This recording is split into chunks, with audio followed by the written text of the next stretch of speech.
দলিল আছে, তবে আমি একটা থেকে দুটা করে দলিল দিয়ে আমি প্রশ্ন চেঞ্জ করে দেব।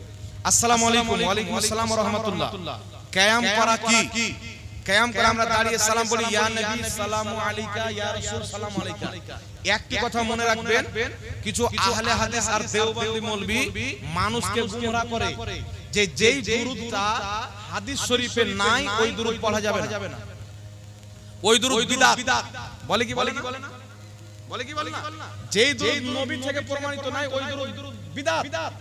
এই রকম ধারণা রাখা যে যেই দুরূদ নবী থেকে প্রমাণিত নাই এই রকম দুরূদ পড়লে জাহান্নামে যেতে হবে, এই রকম দুরূদ পড়া বিদআত, এই রকম ধারণা রাখনে ওয়ালা মৌলভী নিজেই বিদআতি। কথা বুঝছেন? কারণ ওই মৌলভী শিক্ষা দেয় যে সাল্লাল্লাহু আলাইহি আপনার আল্লাহুম্মা সাল্লি আলা মুহাম্মাদ ও দুরুদ ইব্রাহিম, এই দুরূদ ছাড়া অন্য দুরূদ চলবে না। বলে কি বলে না? কিন্তু মৌলভী যখন নবীর নাম নেয় তখন কি পাঠ করে? সাল্লাল্লাহু আলাইহি ওয়াসাল্লাম। তো সাল্লাল্লাহু আলাইহি ওয়াসাল্লাম কোন কিতাবে পেলে? আমার নবীর একটা হাদিস দেখাও, নবী পাক বলেছেন যে আমার যখন নাম নিবে সাল্লাল্লাহু আলাইহি ওয়াসাল্লাম বলবেন। তাহলে যেই মৌলভী বলছে দুরূদ ইব্রাহিম ছাড়া অন্য দুরূদ চলবে না, ওই মৌলভী নিজেই বলছে সাল্লাল্লাহু আলাইহি ওয়াসাল্লাম, তাহলে মুনাফিক প্রমাণ হলো কি হলো না? তো বেটা তুই জয়বার নবীর নাম নিবি বক্তব্যতে, তয়বার দুরূদ ইব্রাহিম পড়ো, বক্তব্য হবে না, দুরূদ পড়তে পড়তে জালসা শেষ। তাহলে মৌলভী মানুষের সাথে চিটারি করছে। যেমন সাল্লাল্লাহু আলাইহি সাল্লাম নবী কোন হাদিসে বলেননি যে আমার নাম নিলে সাল্লাল্লাহু আলাইহি সাল্লাম বলবে।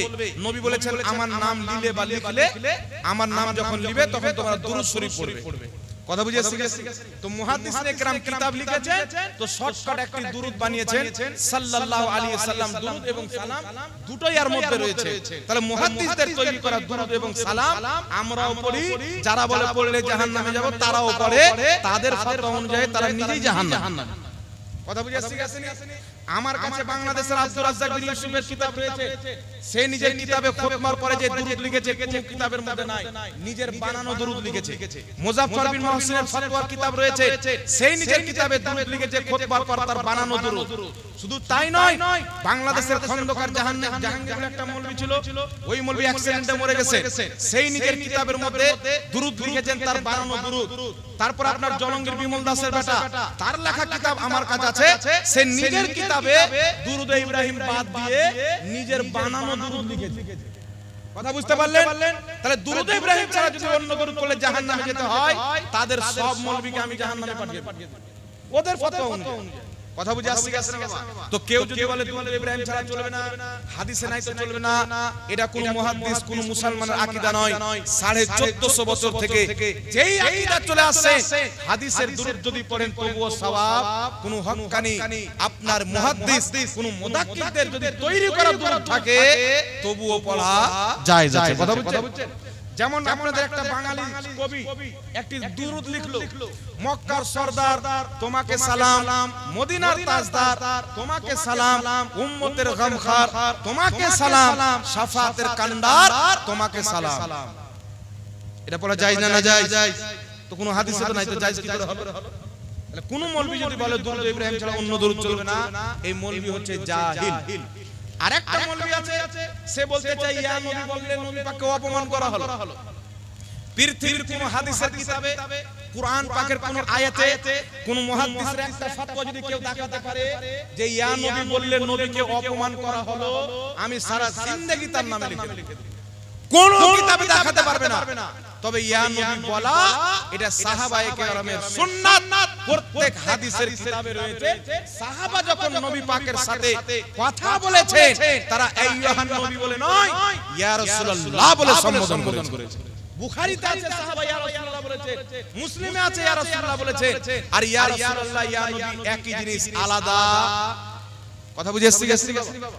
আচ্ছা বলেন তো বাবা, তারা বলতে চাই ইয়া নবী বলে তোমরা নবীকে অপমান করো, তো ইয়া নবী বললে যদি নবী অপমান হয়, তাহলে তারা তো ইয়া আল্লাহ বলে, তাহলে আল্লাহকে অপমান করলো কি করলো না? যেই শব্দ দিয়ে নবীর অপমান হয়, ওই শব্দ দিয়ে আল্লাহর তাজিম কি করে হয়? কথা মনে হয় বুঝতে পারছেন না? আরে সালা বললে যদি বেটাকে গালি হয়, তো বাপকে সালা বললে গালি হবে না? তো ইয়া নবী বললে যদি আল্লাহর সৃষ্টির নবী বেয়াদবি হয়, তাহলে কুল কায়নাতকে তৈরি করনেওয়ালা আল্লাহ তো বড় বেয়াদবি হবে। তাহলে তারা তো ইয়া আল্লাহ বলে আল্লাহর গুস্তাখ, আল্লাহর বেয়াদবি করনেওয়ালা।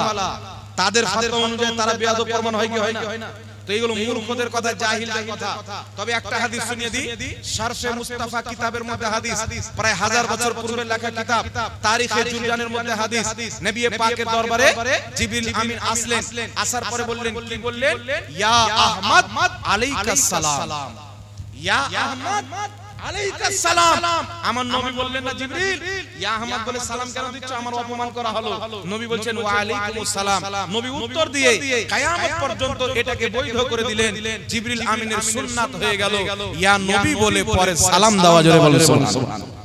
কথা বুঝে এসে গেছেন বাবা? তাই আমরা যে মিলাদুল কিয়াম করি, সকলের গ্রহণযোগ্য ইমাম, বিশ্ববিখ্যাত ইমাম ইবনে হাজার আসকালানী রাহমাতুল্লাহ আলাইহি বুখারী শরীফের শারা ফাতহুল বারীর মধ্যে লিখতেছেন, কোন মুসলমানদের জন্য তার ভাইকে দাঁড়িয়ে সালাম দেওয়া হাদিস শরীফে কোথাও নিষেধ নাই। ভাইকে তার ভাইয়ের জন্য দাঁড়িয়ে সালাম দিবে, এটা জায়েজ রয়েছে। তো ভাইকে যদি দাঁড়িয়ে সালাম দেওয়া জায়েজ হয়, তাহলে নবীকে দেওয়া জায়েজ হবে কি হবে না?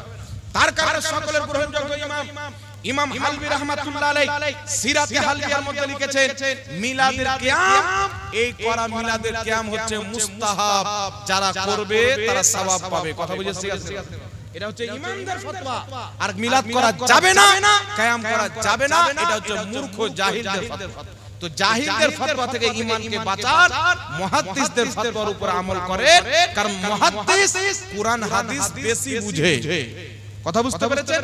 তাই সকলের গ্রহণযোগ্য মুহাদ্দিস, লামাযাবিদের গ্রহণযোগ্য মুহাদ্দিস, দেওবন্দীদের গ্রহণযোগ্য মুহাদ্দিস ইমাম আব্দুল হক মুহাদ্দিস দেহলভী আল বুখারী রাহমাতুল্লাহ আলাইহি নিজের কিতাব আখবারুল আখিয়ারের মধ্যে লিখেছেন, মিলাদ এবং কিয়াম করা সওয়াবের কাজ। জোরে বলেন সুবহানাল্লাহ। দেওবন্দীদের কিতাব আল মুহান্নাদ আলাল মুফান্নাদের মধ্যে লেখা আছে 71 নম্বর পৃষ্ঠা, দেওবন্দের ছাপ, মিলাদের কিয়াম করা হচ্ছে মুস্তাহাসান।